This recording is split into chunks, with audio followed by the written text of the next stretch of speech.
Every love story has a beginning. Some start with a glance, some with a wink, others with a twist of fate. A few begins in ways you could never imagine. Welcome to How I Met Mine, the new podcast where real people share real stories that could be straight out of a fairy tale. The love, the laughter, the joy, and everything in between. Because, let's be honest, where love stories don't always get the spotlight they deserve. We've had to find connections in unexpected places and situations. I am your host, Bisi Alimi, and I'm going to guide you through the soundtracks of love and connection. And welcome, my guests. I have to go everywhere in the world to bring this person to you, and you will understand why I said that. Please put your hands together, drum roll. Welcome, the one, the only, Mr. Anthony Davies. Hey, babe, what's up? Hello, how are you today? I'm okay, thank you. How are you? I'm good. I'm always good. So I think one of the things that the audience will love to hear is, how did we meet? Oh, there's probably two different sides to the story, but I can give my side of the story. Then I'll give my side of the story. Okay, well, I'll give you the short version. Otherwise, it could be very long. Okay. I mean, I had just got back from a friend's 40th in Greece. Two friends, actually. They're in Australia. And whilst we were away, we woke up on the Saturday morning of the big party. And I guess maybe I should have said, I think what really brought us together was a cucumber. Okay? Yeah. Like real, not like imaginary cucumber. Yeah, no, yeah. Well, I don't mean cucumber. I mean like a real cucumber. So we woke up on the morning of the Saturday, and it was due to have a big party that night. And like one of the key rules that I think is really, really important is when you're having a gin and tonic, the best thing to have is a cucumber with it. Not lime, not lemon, but a cucumber. And they didn't have any cucumber in the house. So myself and a friend who lives not too far from here decided to go out and get some cucumber to have with the gin and tonic. So we were on our motorbikes. I had a quad bike. And as we were going into town, because we were up in the mountains, I had a motorbike accident. Now, I was almost 40 and still fabulous. So I just had like a little singlet on and little shorts. But anyway, I had this accident where basically I came off the back of the bike, and then the quad bike reverberated off of a wall and then landed on top of me. But I persevered. I went and got the cucumber.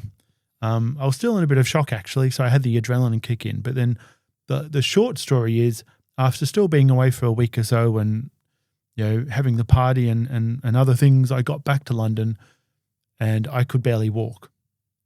So I was actually laid up at home on the bed, or in this case, on this particular day, on the sofa.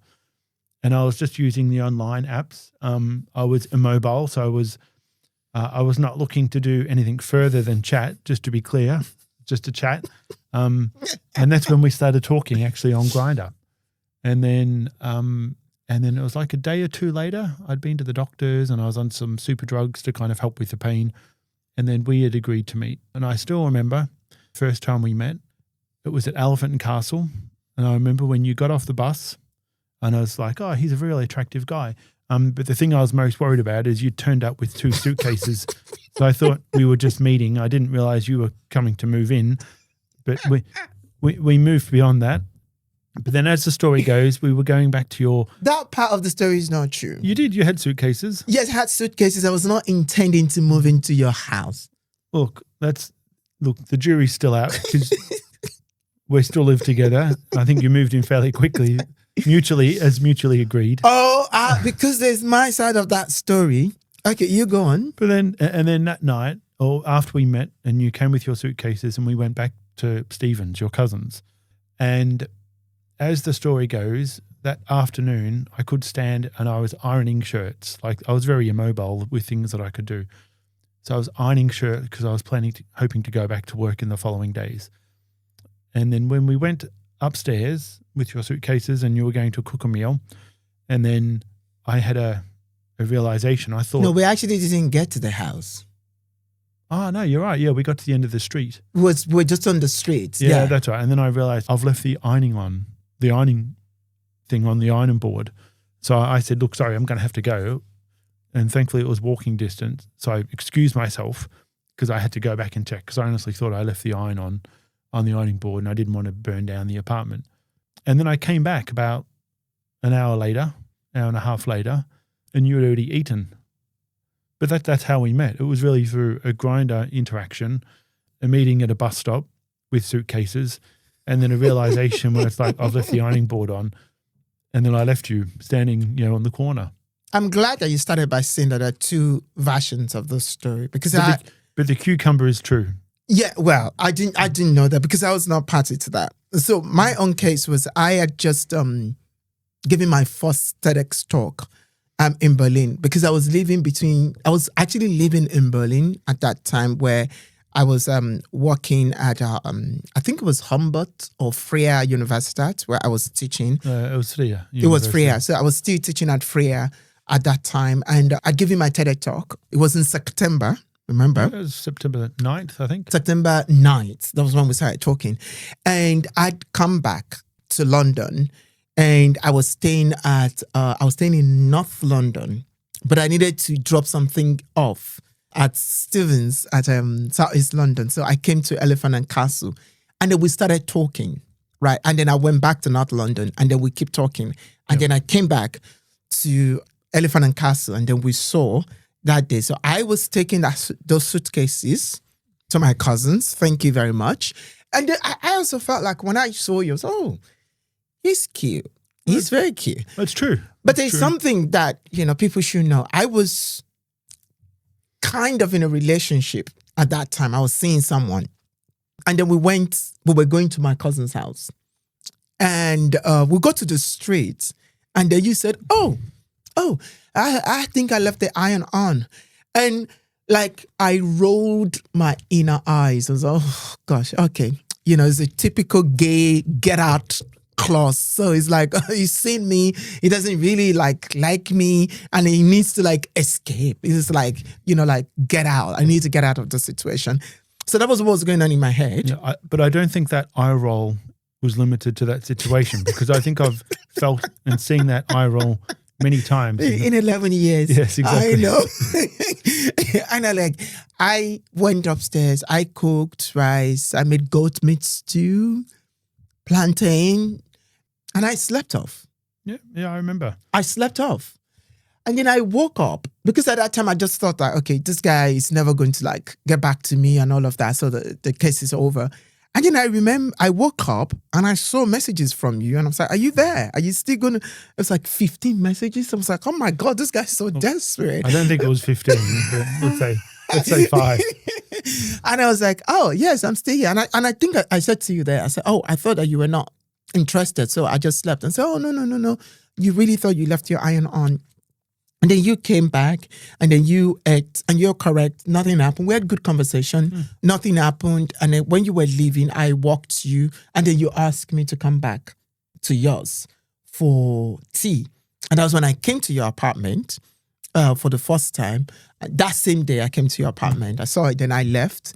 And I think what then happened was we were talking, right? And on the Thursday, you invited me over for dinner. Yes, I remember that. In your house. I know. I remember I went, many people will be well aware of my highly excelled cooking skills. So I put them to the test and I still remember I went into Whole Foods. Ooh, okay. Because I had to be in the city. So I went into Whole Foods and bought some highly expensive, delicious salmon, some salad to accompany the salad, some of the best cheeses available, some chocolate for dessert, and then I prepared a meal for the gods.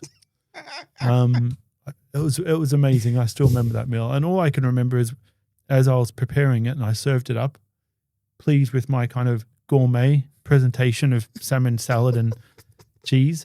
You eat, but you're more pushing it around the plate as opposed to eating it. So I thought I just assumed, obviously being in my presence, you were just nervous. Oh, yeah.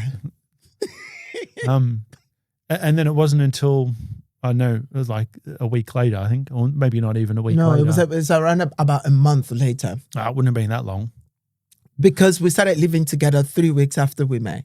Yeah. And there's a story behind that. Yeah, but I've moved into yours when you were planning on making the second meal. Yeah, and I still remember. I remember you telling me, look, there were like 3 things you don't like. The first thing is salmon. The second thing was salad because it's goat food.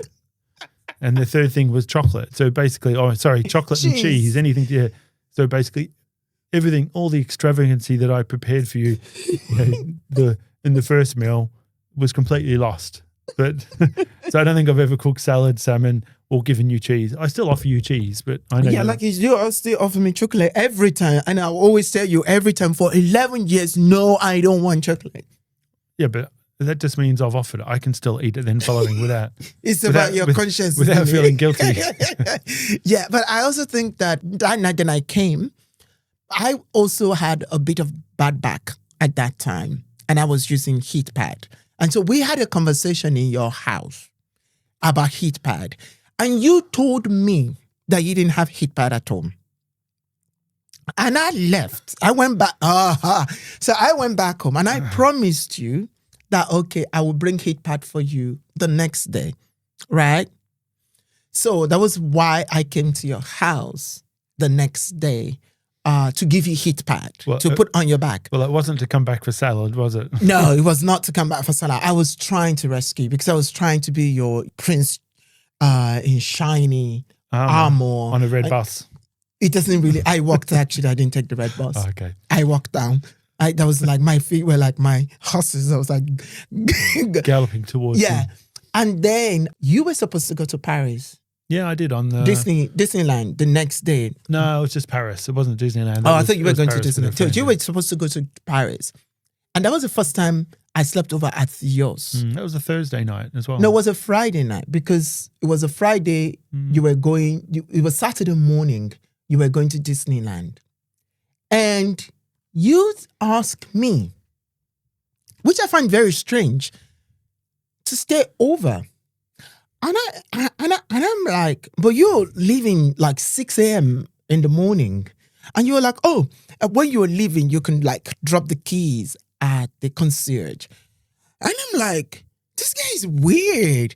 You don't even know me. We've met like 3 times. No, it's 3 or 4 Why times. did you do that? Why did you have that confidence in you to take that risk of saying, you know what?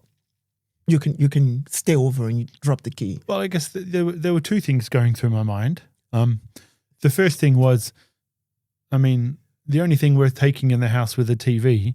So the ability for you to be able to carry the TV out and get past the concierge was pretty unlikely to happen in the first place. But secondly, I don't know, it just felt comfortable. I didn't feel, what's the worst case? Sometimes in life you need to take. But I wouldn't even call it a risk. Like sometimes you just make a decision and you go with it. So it was like, I just made a decision and offered for you to stay over. Nothing happened.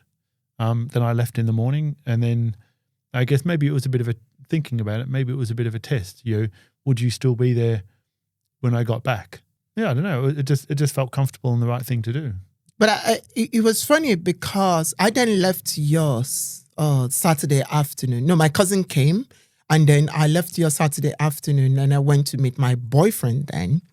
Oh, now the truth comes out. And I went to meet my boyfriend then, and then we were hanging out. The second man. Oh, please get over yourself. We were hanging out, and then I stayed over at his place. And I think I told you this story before. Yeah. And I stayed over at his place. And the crazy thing that happened is this has never happened to me before, or no one has ever told me that this has happened to me before.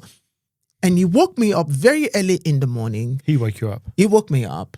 That was on Sunday morning because I stayed at yours Friday, Saturday. And then Sunday, I stayed at his. And then he woke me up and he said, who is Anthony? And I'm like, what do you mean, who is Anthony? It's like, who really is Anthony? And I'm like, I don't understand what you're talking about. And I need to like clarify. We had an open relationship. So it wasn't like I was cheating because I don't have the energy to cheat, right? And he was like, but I want to know who is Anthony. And I was like, oh my God, this guy might have been going through my phone, might have seen some things on my phone. So I was panicking. I was like, have you opened my phone? I just said, no, because in your sleep, you were calling the person's name. And that moment, something hit me. And I was quiet. And I'm like, what do you mean I was calling somebody's name? Say, yeah, you were calling Anthony's name in your sleep. And I remember I looked at him and I packed my chin and I told him, I said, I'm ending this relationship. And he was like, why? I said, no one has ever told me in my life that I've ever called a man's name in my sleep. I don't even think I speak in my sleep. I don't know that. No one has ever told me that. But if you're telling me... Well, I sleep quite heavily, so you wouldn't know. If you've done it in the past 11 years, I wouldn't know. I said, for you to say that to me, that I was calling someone's name in my sleep, maybe this is a sign from the universe. And that was why I left. And but I don't think we met again, and I left for Berlin. Yeah, correct. Because the other nuance to the story, like I remember, because you'd been at, I think it was earlier that year or something. Was it Gay Pride or something in Rome or Italy or I was in Mr. Gay World. Mr. Gay World or something. Yeah, something along those lines. So, and this is quite funny because you actually picked up on this a few weeks ago. Like you didn't tell me your name or your full name. As in, all you told me was your name was Ade. You didn't give me any other details or anything like that. So I didn't, so that's all I knew. And the reason why that's kind of funny, because it was like, I don't know, a month ago on the phone, like I still had kind of your name in there as Ede and then Bisi and then Alimi. And then you kind of, why did you put in like that? And I said, well, it's because you never told me your full name. It wasn't until like after you moved in, which I thought was appropriate, that after moving in, you tell me what your full name is. But I also told you why that was. Yeah, I know. But then I put it in the phone, and it's always been like that for like the last 11 years. And you booked a ticket for us to travel once, and you got the name wrong because you couldn't remove the name that you have on your phone and comprehend that with the name that actually is my name. You remember what was? Yeah. But that, correct. But that I put that down to being your fault. Oh, so but there was also something that I find very interesting about our relationship for 11 years now. I know. Like, is that we are quite weird in the way that we take decisions about certain things. We're not the most, like, let's take, for example, our engagement. We're not the most romantic people when it comes to taking such kind of decision, is it? Oh, the engagement could be seen as being almost kind of, romantic. Like, I mean, it's the engagement and we're still not quite sure who proposed to who, right? We didn't. No, but that's what I mean. We're not quite sure. Yeah. But so it could be seen as either romantic or a sign of extreme jet lag. Like, I think it was the jet lag. Because I still remember we're sitting in Singapore airport, in Changi airport. And, we'd spoken about, being very comfortable and happy together. And this was, 18 months or so. Yes, it was around about 18 months. Since we've been together. And I just got an invitation from the Australian Medical Student Association. Yeah, that's right, to go and speak in Perth. Come and speak at their annual general meeting. And it was kind of strange because I never got any invitation to Australia before I met you. And then suddenly I got that invitation. And I remember I was like, is this thing real? And we were talking, I was like, oh, if they invite you, will you go? We should go. And you were kind of like, oh, you will come along. Yeah, it was a good reason to join you and then also go and meet family. Because I've never met your family before. Yeah, exactly, yeah. But we were in Changi Airport in Singapore, and then I don't recall exactly how it happened, but there was like a discussion, and then we mutually agreed that we were engaged, or that we should get engaged. It was one or the other.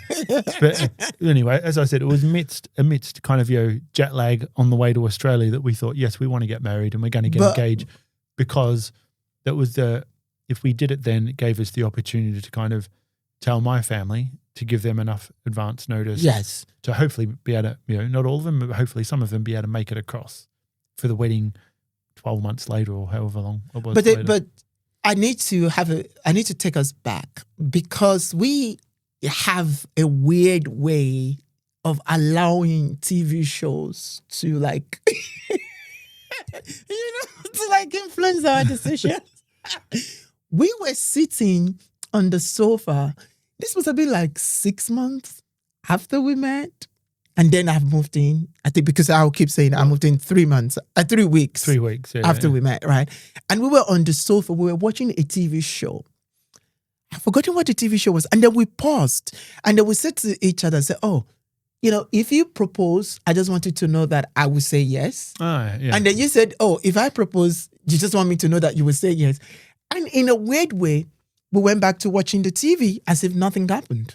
Yeah. And I think that was kind of like the confidence that just made us realize that, it's okay. We want to be together. But it's not as if we had that conversation around like a dinner table and like, will you? Yeah, I don't think, there's always conversation, but I think right from the start, it's always been an element of, I don't know, comfort or comfortableness with each other. So, those things they've never, they're obviously big decisions or big things, but they've never felt big because it was just part of a normal, evolution of us. So it never really felt like they were big things. The wedding, I felt, was a big thing when we had it, because I hadn't really thought about getting married. I don't think you'd ever really, obviously coming from Nigeria, you ever really thought about getting married. You obviously have, and you can correct me if I'm wrong here, but I think you'd obviously always hoped that you would like be with an Australian. I think is that. No, it was crazy, right? When we were growing up, I think I told you that story. Yeah, I know the story. When growing up in Lagos, like there's always these magazines that used to come and all of this news, and people that have traveled out will come back and they will always say, Australia is the country in the world that is full of gay people. Like, I don't even know how Australia is. I thought it was like handsome, attractive, sexy men. Not just, but that's no, what I thought. Just that, just okay. Gay people, okay. Right? Don't hype it. So I was, as a little boy, I was just wishful thinking that, I will go to Australia. I will, just like a Christian, we always dream of heaven, even if it doesn't exist, right? I was always dreaming that one day I will go to Australia, I will meet a man and I will be gay and I will be free. So it was like the utopia that I was dreaming of, the place that I always want to go and be with an Australian man. So, because I always had this image of you, in Nigeria, in Mushin, kind of kneeling beside your bed, saying a prayer to the universe. Please bring me an Australian. Please bring me an Australian. Get off your high horse. But you've been in many relationships. Oh, before we met. Let's not say too many. There's been a few, but And I've been in relationships, not many. Mm-hmm. Actually, I can count them, right, on one hand.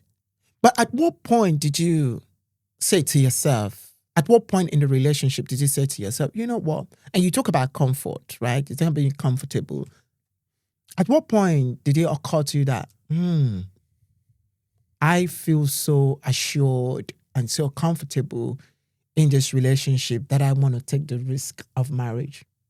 Because it wasn't something I knew for me, but it wasn't something that we were really thinking of, I want to marry this person and all of that.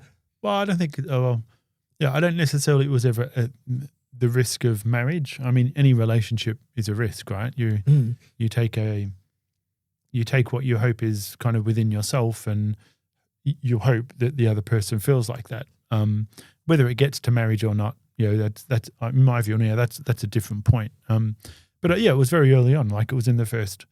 We cohabitated. within those suitcases finally made their way into the apartment. But yeah, that happened. I think I need to tell my side of that story. But within No. I'm not gonna let you go. Keep going on. I was living between London and Berlin. Correct, you were. Yeah, and I didn't have a place to stay. And I remember we had that conversation when I said that, I don't have a place to myself in London. I have in Berlin, and the only option I have is to go and come back. And then you said, "Oh, but this place." Well, the discussion actually was, and it kind of is an answer to your question, which is, not about the marriage, but about being comfortable in a relationship. Like, I can broadly remember the discussion, which was, and the thought that was going through my head, which was, you, as you said, you were spending some time in South London and other time over in far North London. And my thought process was, well, if and when you're in London, when you're coming back from Berlin and you're in North London, like that just makes it difficult to spend time together, which is always going to be a challenge because you were traveling backwards and forwards. I traveled a lot for work as well. So I can remember the discussion went, well, why don't you kind of move in? That way, when you're in London, we get to spend time together. And that worked well because, again, you were traveling, I was traveling. But when we were both in the one place in London, we got to spend time together. And I think that's been a bit of a bedrock of the relationship. Like people think it's quite strange when they hear we move in quickly together.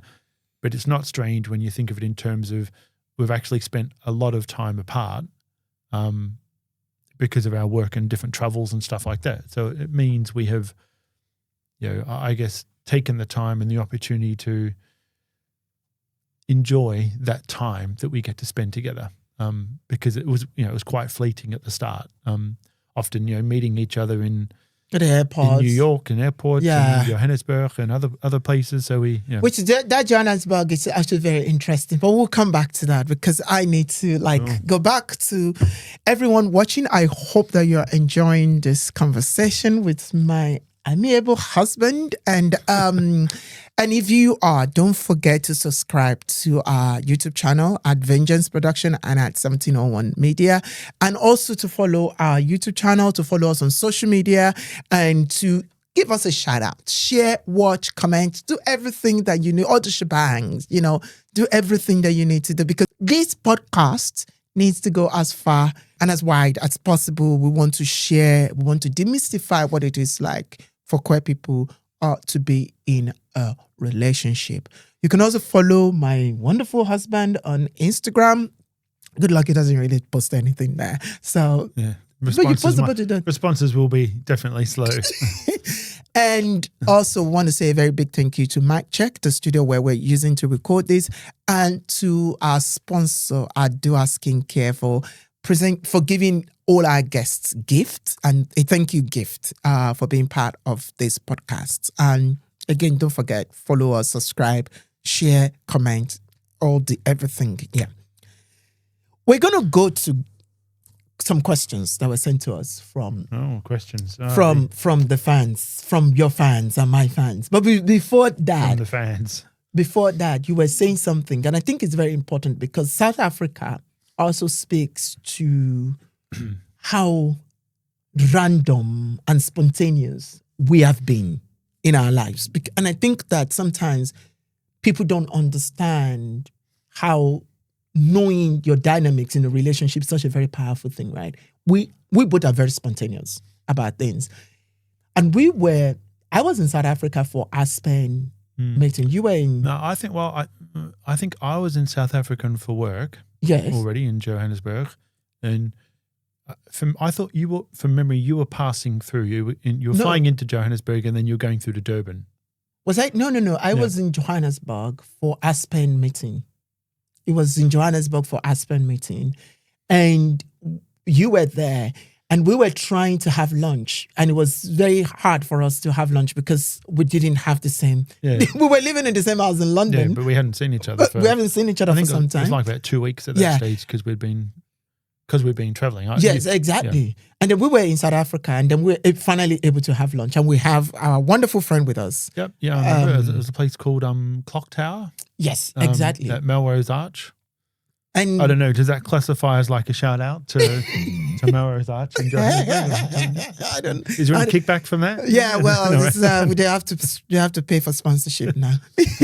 And our friend, remember we're having breakfast. Yes, like we're having brunch or something. brunch, like yeah. that, and our friend said, "Oh, you can get quality wedding ring, Yeah, at quality diamonds. I think she quality said. diamonds for a fraction of the price you will get it for in London, in South Africa for your wedding ring."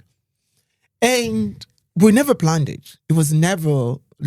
It was just something that Lubov brought up. Yeah, and we were quite time constrained as well because I Yeah. thought you were flying back out somewhere in the evening or anyway that we didn't have a lot of time. I remember that much. So we finished brunch or breakfast, whatever it was, in Melrose Arch, and then we went to Santon, Yes. the big shopping centre in Santon, and we went to Browns, which is a jeweller's, and they have Browns in the UK as well.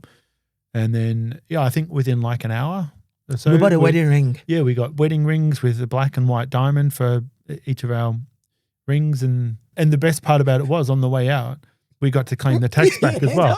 So it was perfect. Because this is something that some people will like put a lot of thought, a lot of plan, a lot of arrangement, a lot of, okay, when are we going to go for the ring? Where are we going to go? We didn't even plan it. We were having brunch. Somebody said, "Oh, you can get rings in South Africa." Yeah. We got up in an hour.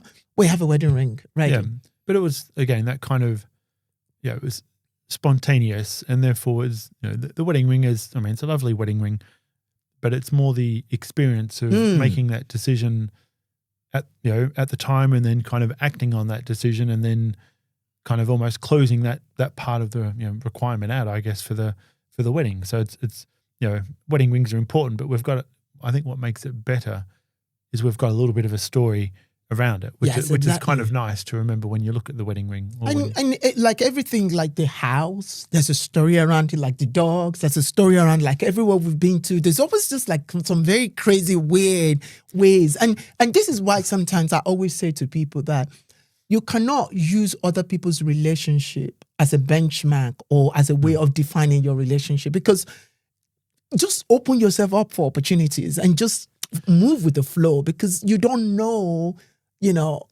where life is going to take you. You never know what decisions we'll make. I mean, I think, the introduction of all this, and I mean this in a very good way, like the introduction of all this Nigerian craziness that's come into my life has been wonderful for the past 11 years.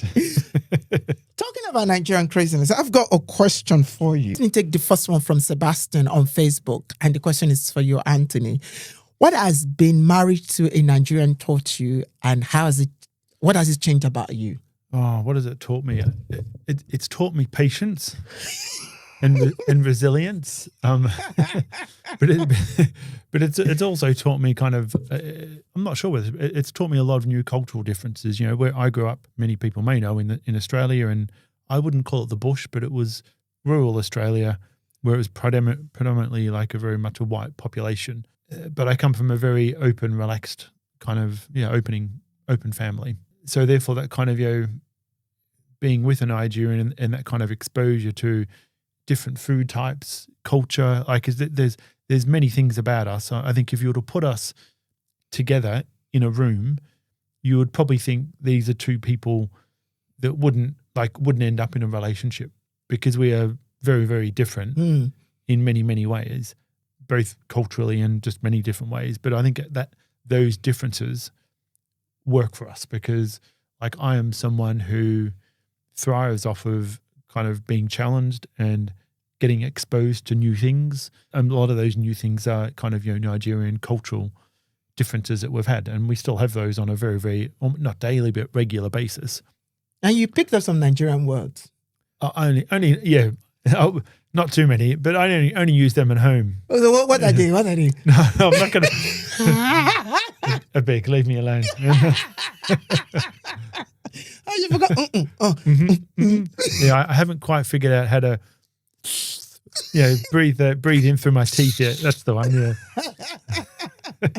Okay, so do you have a question for me? I do. So this is a question from Etinoyi, from Instagram. So, Bisi, what is love like? I think you said it very well. And I think that people have to be very careful in a way that this might come across. But for me, love is comfort. And it's something that you said, and it's something that I've felt for 11 years. And I always say this, I feel like I live a lot in my head, right? And I feel like you have made life very comfortable for me, right?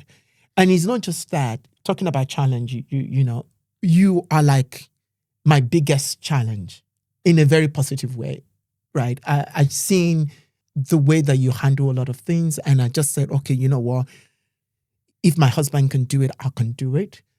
We have our own weird way of talking about things or talking to each other, and I feel very comfortable in that way. So for me, love is where I find comfort. Love is where I find peace. Yep. It doesn't mean absence of chaos or absence of fight, because we've... I am still waiting. And if another friend, Victor, is on the phone, he will know exactly what I mean, or on the phone listening in. I'm still waiting for those flights to be repaid. It's never going to get repaid because it's a punishment for what you did. And you're not getting that money back. And we don't want to talk about that. But we have our fight, and we have a way of, like, you know, settling it and moving on and supporting each other. And I think that for us, that is what love is. And that is, you know, that is how we've been able to navigate it for 11 years. Yeah. But I think a key part to that has been, and this I won't say this happens all the time, but I would say it's almost like not a rule, but something that's guided us. Like we, even though we do have disagreements, you know, we don't scream at each other or anything like that, but we don't always see eye to eye on things. Yes. So, but that in itself is healthy. Oh my God. How many times have we thought about the garden house that we've still not built it, but... Oh, we haven't thought about it. It's coming. But that's something for us to take offline. The fans don't need to know about it. But like the guideline has been, you know, we don't go to sleep. Yes. Kind of angry with each other, which, you know, being married to me, that's easy to do because I'm such a loving person and so easy to get along with. So don't buy that bullshit. Seriously, don't buy that bullshit. But there's a question I want to ask, and that question flows into a question that I actually have here from. And I'm going to add my own question to it. It's from Madu on Facebook. I wanted to add that question, but I jumped it, but I'm coming back to it. And the question is about, this person is very funny, right? They said, Mr. Anthony, thank you for choosing my black brother. But as a white man, probably when growing up, you've been taught or knew about the blacks and how the white treats them. Although I don't know your country, when did you make him your husband? And what was your courage or inspiration? So I think this person is trying to look at interracial relationship and what is it like for you? Because there's a follow-up question about that. And that is understanding my relationship with my family and how you were able to find yourself within that. What's your journey like with my family? Yeah, okay. Well, there's a few things to kind of just to cover off there. And it's probably the way the question was phrased, but I think I'll put it slightly a different way. Like, I don't think, was it make you my husband or something like that? Like, as with any relationship, I mentioned it earlier on, it's about you take a risk. Like, you take a risk with yourself and then with the other person. You generally can't make someone else, you can try, but you can't make someone else be your husband. Like, you can give them the opportunity and the willingness and the openness to do it, but ultimately they need to make that decision for themselves. So I wouldn't say I kind of, you know, I didn't make you my husband at all, but I think we kind of found our way to get to a position that very early on that we wanted to be together. I mean, the relationship with your family has been it's been an interesting one. But I might answer that through giving a little bit of a story about my family, which is one of the most, in my experience, it's like one of the most, and you probably know what I'm going to say, one of the most loving stories, but it's a representation of kind of my family as a whole. Like, I think it was the first time when we were back in Australia. Yeah. And every time because I'd been away living out of Australia for, you know, many, many years now. So every time I go home, my family in the in the place where I grew up, Bendigo, like often they would organise a lunch or a dinner where everyone from my mother and my father's side of the family would get together. And at that point of time, I still had, both my grandparents on my mother's side and my grandmother on my father's side. And the short version of all the story is I still remember you'd met all the family. We told them all we were getting married and they were all very happy. And then I was off talking to some. It was because we were doing your 40th birthday. Oh, at the same time? That was what the lunch was for that day. Oh, okay. Yeah, you remember. And then you stood up. You were giving a talk. Oh, is that okay? Yeah. I was probably thanking them all for coming. And then after that, I think I was talking to other people, and then you were sat next to my grandmother from my father's side, Nana Davies, and she was kind of mid to late 80s, so a mature elderly lady, and you were talking away, and I wasn't sitting there, but I remember you telling me afterwards, and you were talking to her, and you referred to her as Mrs. Davies, and No, I said Nana Davies. No, you said Mrs. No, I said Mrs. Davies. Yes, I remember. I said Mrs. You Davies. said Mrs. Davies first, and then she kind of put her hand on your hand and said, "No, we're family now, so you can call me as in." Call me Nana. It's Nana Davies. It's Nana Davies. Yeah, it's not Mrs. now. Davies. Yeah, and that is like, this is someone that had grown up in rural Australia. Probably exposure to African culture would have been very limited, I guess. But because you were there with me and we were getting married, that didn't, the big cultural differences, there were none. Like, you were part of the family. And sorry to cut you. And what people don't understand is that this was a conversation that happened within 5 minutes. Yeah. So it wasn't someone that I've been talking to for a very long period of time. This is the first time. Yeah, this was the first time I was meeting her. This was a conversation that was happening right there in the moment. And you announced that we are getting engaged. And she turned to me and said, "No, I'm not Mrs. David. I'm your nan now. Yeah. You can call me Nana Davies." And that was so emotional for me. Yeah, it was really because coming from where I was coming from, it was just so powerful that this old woman, and for me, it became. When I talk to people, it became a reason I give as age, not an excuse for homophobia. Yeah. Because if this 80-year-old woman who has never met me before, and she doesn't care that I'm black, she doesn't care of anything, you are marrying my grandson, you are my grandson. Yeah, exactly. And I'm your nan now, end of. Yeah, and for me, it was also very special because I was the eldest grandchild. So I'd spent a lot of time, like a really close relationship with all my grandparents, and thankfully Nana Davis is still with us. So she's mid-90s now.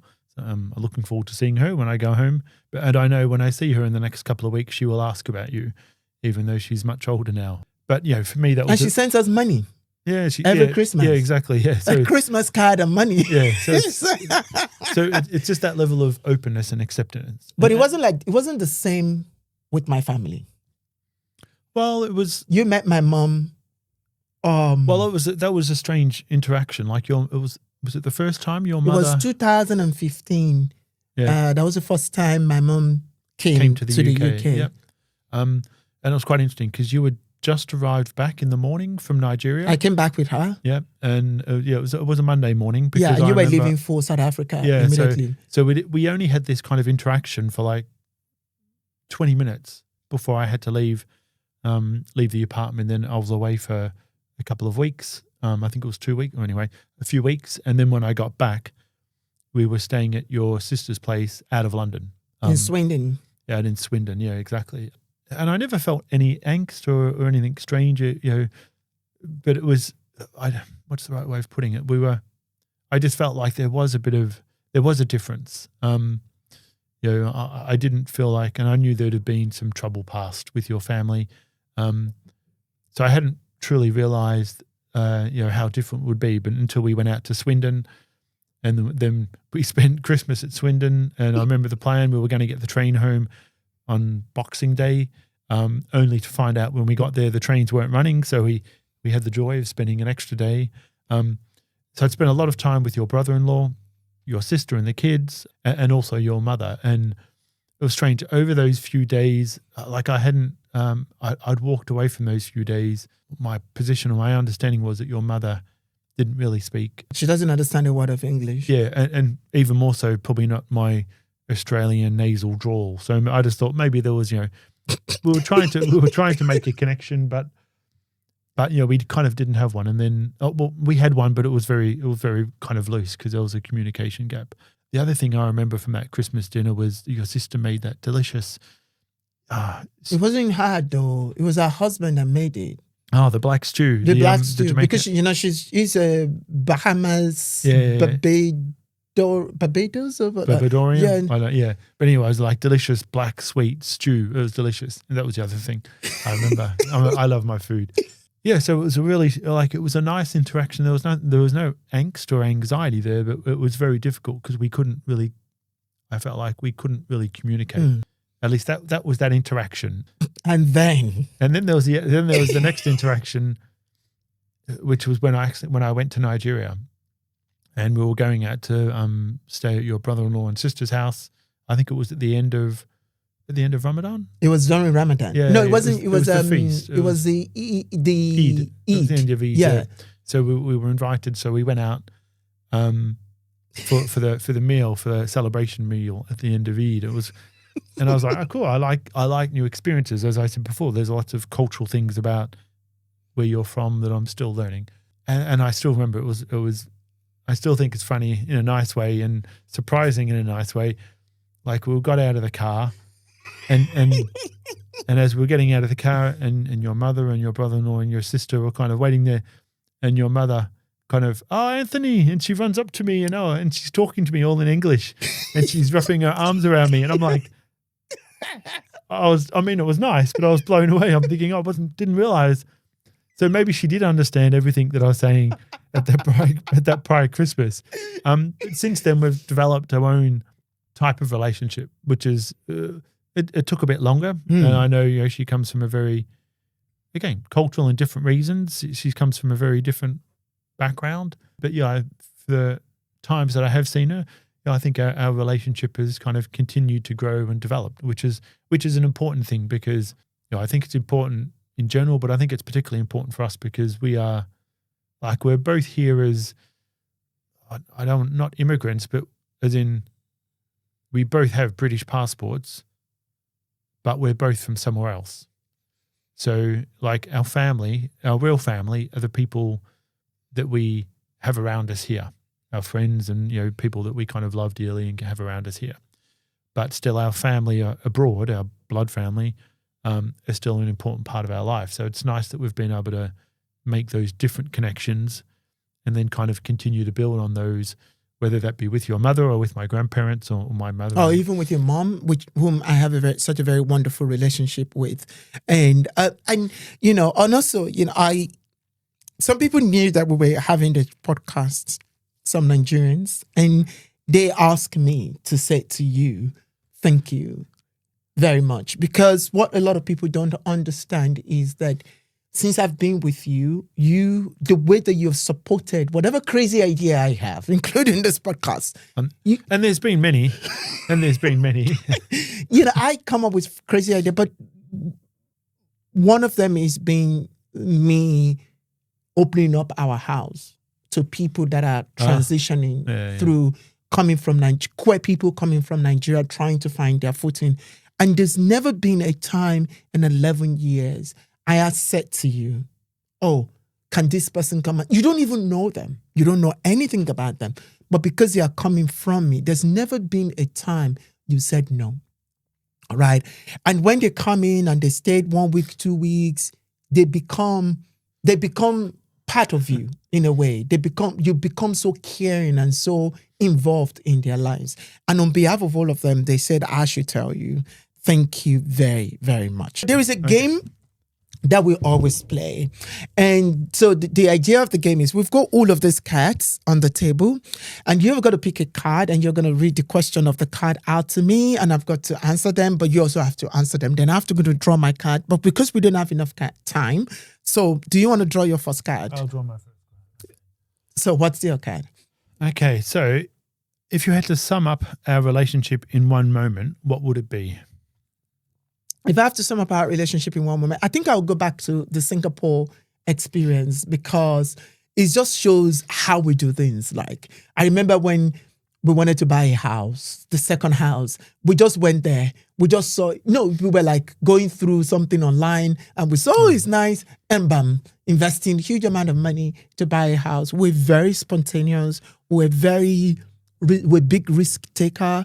And we kind of like, even when we disagree on things, we still allow the other person who has brought it up to try it out and see and support each other on it. And I think that is something that is very interesting. But what about you? I would probably say that the first meeting, and I joke about it, but like the first meeting at the bus stop would kind of, at Elephant Castle would kind of sum up our relationship, where it was, a risk on both of our behalves to kind of meet together and then see what happens. And that kind of sums up our relationship. Like there's always, like I said, we've got different views and perspectives, but it's always about seeing what happens. But from that point of time, it's always about seeing what happens together, because we will know there's no bad and there's no good. It's just something will happen and then we'll figure out how to make the best of it and how to handle it together. Okay, so I'm going to pick my card, and my card says, if I told you I bought something crazy, what would you guess it is? If I told you I bought something crazy, what would you guess it is? Oh, God. Look, there are so many answers to this. There are so many things that I've never seen so many Amazon packages turn up to one place. I'm sure you're keeping... you speak for yourself. I think you're keeping Jeff Bezos afloat with the amount of things that you buy. But yeah, there's no one thing.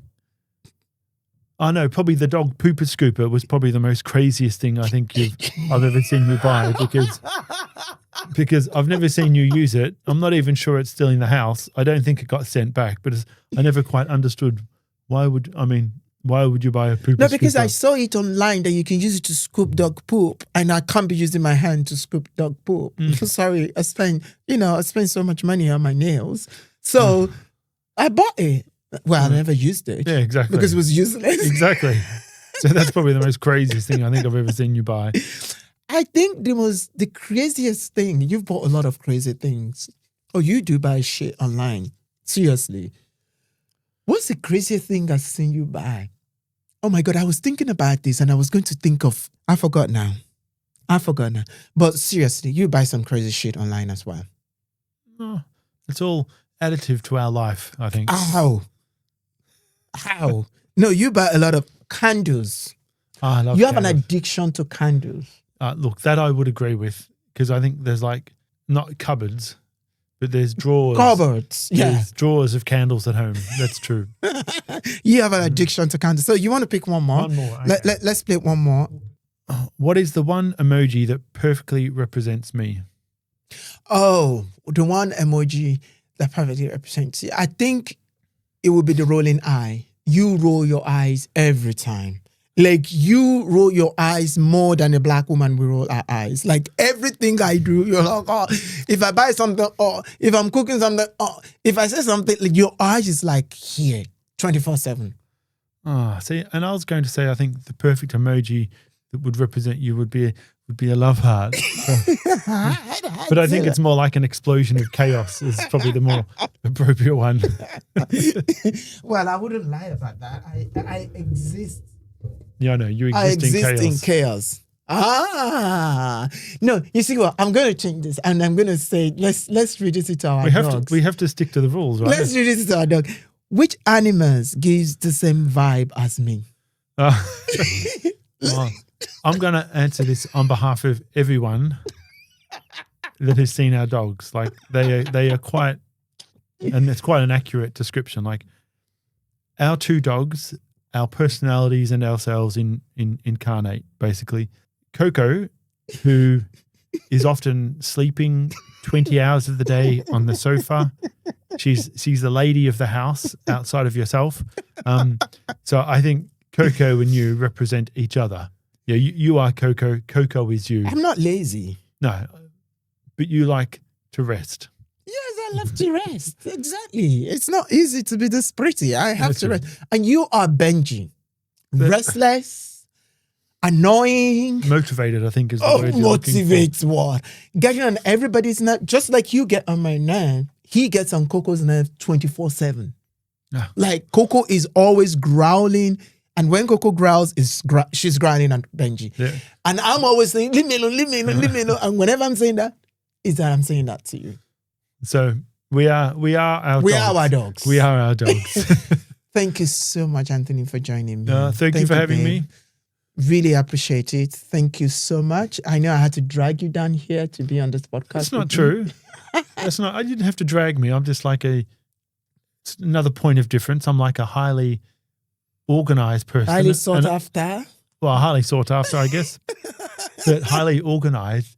So, I mean, but you played that card by not kind of giving me too much information about what our discussion was going to be about. But because today. it's nice, I want it to come out naturally. I wanted to talk about the way. I don't want it to be too choreographed. Yeah. And friends, that's it. That's my husband. Now you know a little bit about how we met and how we've been able to navigate our relationship through thick and tons. And thank you so much for joining us. Don't forget, subscribe if you enjoyed this episode. And we know what better day to shoot this than to share it with you on Valentine's Day. We are wishing all of you a happy Valentine, and we hope that you have a wonderful time with yourself and your loved ones.